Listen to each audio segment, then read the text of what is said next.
Hey guys, welcome back to Trek on the Tube, and welcome to a new kind of video, I guess, because this is the first Blu-ray / DVD overview of the channel. I don't know if everyone's going to find this useful, but I thought it might be a good idea to go over the content that the physical copies actually offer. So, Star Trek Discovery Season 1. As you already know, you could get the first season either on Blu-ray or DVD. The Blu-ray sported a 2K release, whereas the DVD 720p. In all honesty, if I were a fan of Season 1, I would have bought the Blu-ray just to get the highest quality available. But considering I'm not, and I only purchased the physical copy to talk about it on the channel, I opted for the cheaper version and got the DVD. Eventually, maybe if the show truly grows on me, when it's over, I'll get the Blu-ray box set, but at this point, I just didn't feel like spending the extra money. Before we begin, I did want to mention that I've actually decided to organize a giveaway. I'll be sending my copy of the DVD to one of you beautiful people.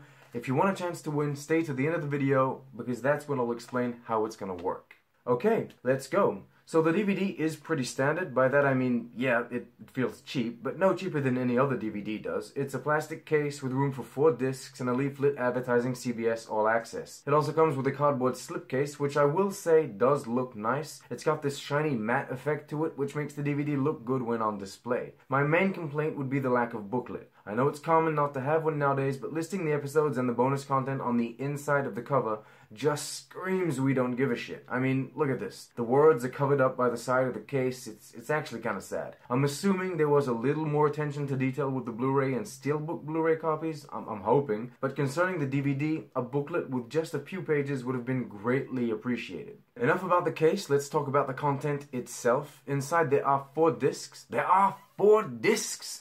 Each containing 3 to 4 episodes each and bonus special features. Now, to make things as clear as possible, I'm going to break down each disc individually.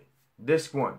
In addition to the first 4 episodes, we get 3 episode promos, which are essentially those next time on Discovery teasers we got every week. It is kind of useless to have them on the DVD, let's be honest. I mean, no one's gonna watch them, but I guess they did make them, they exist, so might as well put them there. The interesting stuff really begins with an episode 2 deleted scene about young T'Kuvma. It shows him on the sarcophagus ship after being beaten up. He's talking alone to Kayles. Personally, I really enjoy the extra footage, and I feel it should have been in the final cut. I mean, it adds more depth to T'Kuvma's goal, I find. There's also an episode 4 deleted scene that takes place on the sarcophagus ship as well, but this time after the battle at the Binary Stars. One of the Klingon warriors is dying. Vok wants to save him. L'Rell confronts that decision and kills the warrior before releasing a ritualistic death scream. I get why the scene was cut. It doesn't add much to both the characters or Discovery's interpretation of the Klingons. It would have just dragged the episode out a little longer.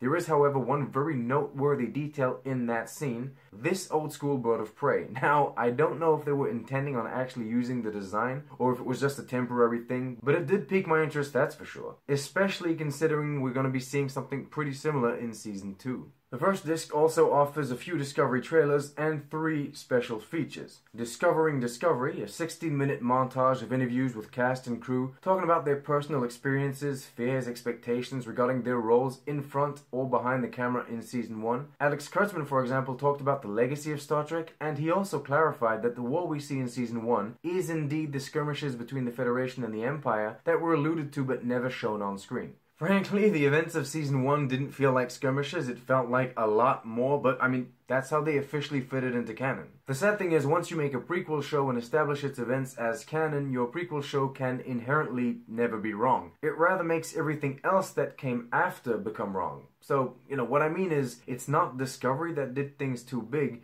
it's rather the characters that refer to those events as skirmishes in later shows that were greatly downplaying the situation.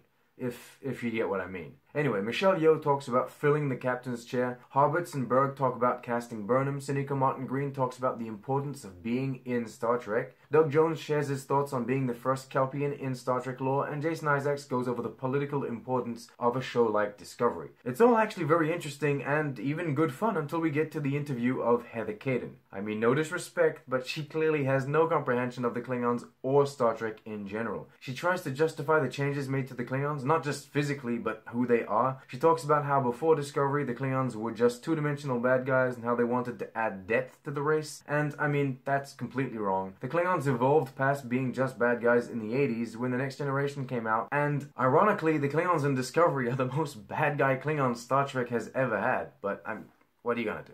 Creating the Sound of Discovery, 6 minutes, is the second special feature. Kurtzman talks a little about the various themes before Jeff Russo comes in and explains all about his love for the music of Star Trek and why he decided to compose the Sound of Discovery the way he did. It is a very interesting segment. It's awesome to dive into the thought process behind the creation. I love it. The last special feature of Disc 1 is the 16-minute long Creature Comforts. Glenn Hetrick and Neville Page explain how they designed and created the Klingons. They talk about all the steps involved, and we get a sort of walkthrough with the entire team from the initial sketches to the final designs. The team looks amazing, by the way. They seem like great fun, and the work they did is mind-blowing. It's not because I disagree with the visual style that was asked of them that I'm going to dismiss the massive amount of work they put into their designs, from the Klingons to the Tellarites to the Andorians. Yes, if I had been in charge, I would have had things done differently, but quality-wise, the work is amazing, so big thumbs up. Disc 2. Again, we get 4 episodes, this time 5 to 8, and 4 episode promos. There are episode 5 deleted scenes spending more time on Saru, which were understandably cut, and an episode 6 deleted scene of Tilly, Stamets, and Lorca talking about the situation they're in. I can also understand why they cut that. The scenes aren't bad in themselves, it's just that they would have affected the pacing of the episodes. I mean, that's usually why scenes are cut anyway. We then move on to 3 special features. Designing Discovery, a 13-minute segment with the production designers. They talk about the importance of finding a balance between something new and respecting established canon. They talk about how it took 10 months to build the Shenzhou set and how the construction began even before the designing stage was over. TV shows are always tight on schedule, so getting things done right is only half the job. You always have to get things done quick as well. Chernyavsky mentioned that they were going for a marine/submarine style of architecture for the Discovery-era Starfleet ships because he believes that at the time Starfleet was more militaristic rather than, explorers. I disagree, but then, I don't know, this may be worthy of discussion actually. Tamara Deverell, on the other hand, talked about designing and bringing Konos to life with the Orion District, etc., diving into the details of the creative process, the recycling of sets. These people do an amazing job, seriously. I can't stress that enough. Creating Space, the second special feature of Disc 2, is a 13-minute segment about the visual effects that we used on the show. As usual, Alex Kurtzman had a few things to say before Jason Zimmerman, the visual effects supervisor, came in and explained the entire process, starting off with full animated scenes. Learning about how they do all this is very interesting. It's just a bit sad everyone involved is convinced they're respecting canon. But, I mean, they're doing what they're told, so you can't really blame them. Sonequa Martin Green also talked about filming the thruster suit scene and, as usual, praised everyone involved. Disc 2 ends with the final special feature, Prop Me Up, a 13-minute segment about the prop creation and design. Kurtzman talked about respecting the 60s aesthetic, and the team explained they wanted to give the props a more military feel because, that's apparently how everyone envisioned the Discovery era. The tricorder was given, as they explain, a militaristic laptop feel. They also addressed the Klingon redesign and how they wanted to turn them into a more defensive people. There's also a funny story about how Michelle Yeoh got to see Emperor Georgiou's sword for the first time in an airport, and security weren't even worried. They just took them to this private little room where they could test the prop in peace. We now move on to Disc 3. As you would expect, for starters, you get the same thing as on the first 2 discs, 4 episodes and the episode promos. This time, though, it's episodes 9 to 12. Of course, but sadly there were no deleted or extended scenes, so we move right on to the special features, starting with Feeding Frenzy, a short 6 minutes about designing, creating, and assembling the fake foods they used on set. Apparently, although most of these are edible, all the dishes and meals you see on screen are actually a mix that you probably wouldn't want to try. The only thing that is truly acceptable to eat are the soups that Yeoh and Martin Green were having in the scene in that Mirror Universe episode. The following special feature is A Woman's Journey, 11 minutes. Sonequa Martin Green talks about the importance of having a female black lead and how honored she is to be Burnham. Mary Chieffo talks about the nuances in the female characters featured on the show. Berg and Hobbits went over how important they felt Captain Georgiou was as a character throughout the season. They talked about the guidance she provided for both Burnham and Saru and emphasized the impact she had on those characters even after her death. Look, I know Discovery is very proud of its female characters, and it's definitely not my intention to undercut the positive message behind the creation and portrayal of such characters, but I do truly believe that for a show that puts so much effort into creating amazing female characters, the female characters we see on the show are actually pretty lame. If you're looking for female role models, I would suggest checking out The Expanse and characters like Drummer, Nagata, or Avasarala, or check out Better Call Saul. Rhea Seehorn is the most amazing Kim Wexler. Her performance is outstanding and the character is so complete. And even if you don't want to go that far off course, just rewatch Voyager. Captain Janeway and B'Elanna Torres are the ones running the show. I mean the ship. Well, it's an expression. Although they do carry the show quite a lot. Going back to Discovery, yes, I find the female characters pretty underwhelming, but I mean, to be honest, I find the male characters pretty underwhelming as well. It's just like it's not a gender issue, it's a general problem with Discovery. Hopefully in season 2 we'll be able to develop those characters a little more and, you know, they'll become more interesting. Moving on, Disc 3 ends with a final 21-minute special feature called Dress for Success. Gersha Phillips, among others, talks about the conception and creation of the Mirror Universe uniforms, the Prime Timeline uniforms, the tactical vest, etc. We also get a full walkthrough of the creation process of the Klingon armor. It was amazing. I mean, you guys know I'm not a fan of the Klingon physical redesign, but the costumes, oh my god. In the context of a more religious, a more faith-oriented group, the ornate decorative uniforms work so well. I love the idea that these Klingons have interpreted the word of Keles in such a way, and so they display their faith differently. And here we are, we've arrived at the final disc, Disc 4. Let's jump in. Just like all the others, it has episodes, but this time 3, not 4, episodes 13, 14, and 15. There's also the episode promos and deleted/extended scenes. Episode 13's deleted scenes feature a Stamets voiceover followed by him talking about Koba to his friends. There's also a Lorca monologue, not terrible moments, but not so good as they absolutely had to be kept in the final cut. For the most part, I must say regarding all the deleted scenes in the DVD, I understand why they were cut. I probably would have kept the young T'Kuvma scene, but yeah. The second deleted scene of Disc 4 is from episode 15, and chances are you know exactly what it is. It's the one bonus scene that was revealed so many months ago with Emperor Georgiou joining Section 31, and frankly, now I'm confused. This scene was released as bonus footage set to take place after the events of Season 1, and though no one came out and actually confirmed it as canon, it would seem that Season 2 is using and expanding on the events it showed us. So, this scene, I considered as part of Star Trek Discovery, but now the DVD has it listed as a deleted scene, so, like what, it doesn't count? I don't know.